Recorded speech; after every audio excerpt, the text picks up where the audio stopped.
Hey y'all, so here is a barbell specific snatch warm-up, perfect for the Snatch crash course advancement program that I got on MovementLink.Fit.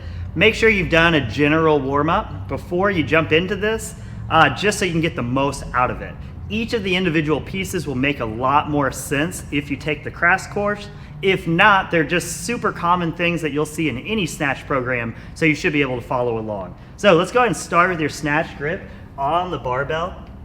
And I like to start with a few stiff-legged deadlifts. Don't worry about the number, just try and follow along with me here. So I'm just going as low as I can, keeping my back completely flat and trying to keep my pinky knuckles engaged in the bar and my shoulder blades pulled back together. Then I like to go into snatch pulls, but I like to build it from the top down. So let's go ahead and from the hip position here, keep that bar in the hip and just drive it up. Snatch pull. Notice I'm not pulling with my arms, just keeping that bar close, getting momentum on it. Now I'm gonna look for that same power from the hang. Hang, look for that same power. My hips come towards the bar as I hold it against it to launch it up. Now I'm looking for the same positions from mid shin. Okay, so now the full snatch pull. Pull it up and in, drive it. Pull it up and in, drive it. Okay, let's go ahead and put it down, shake it out for a sec, just give that grip a rest. Now we're gonna start going overhead with it. I like to start from the hip, that way I can leave out any mistakes I might make from the floor and just kind of build, going up overhead, build that timing, and then build the overhead squats. So let's pick that bar back up, put it in that hip crease. Let's do a couple more from the hip, snatch pulls. Then we're gonna turn these into hip hang power snatches. So drive it up, pull under.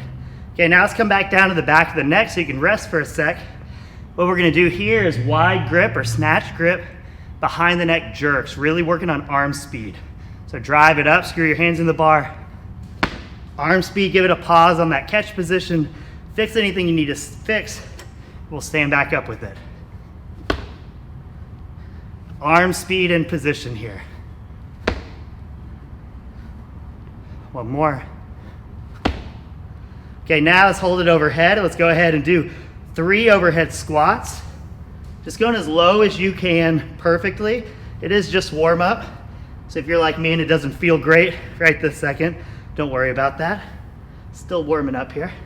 Okay, we can come back down, rest on the back of the neck. Then we're gonna turn this into snatch balances. I like to do the first as a heaving snatch balance, which is drive it up and then kind of ride it into an overhead squat.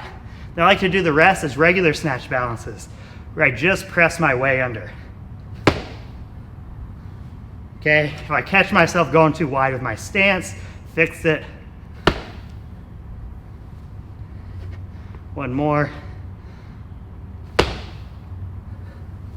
There we have it. So, what I like to do from here is I'll throw about 40% of my max on the bar, and I like to do a mixture of snatch pulls just to get that timing down. Then I like to work from the high hang squat snatches. That's my specific barbell warm up. I don't do it exactly like that every time, but something very similar, but I do it with a lot of intent. And I'm not just trying to get out of breath. Having a hard time talking right now because I'm out of breath. It's not just about getting out of breath and warming positions up. Put intent behind each thing. Why are we working from the hip and what are we trying to learn? Why are we tying this together? What's the point? And when we add that intent, this is the intent you're going to learn in the snatch program. When we add that intent, that is what separates people that are going to kind of perpetually get plateaued or the people that just keep getting better year after year after year. Hope that helps. Talk to y'all soon.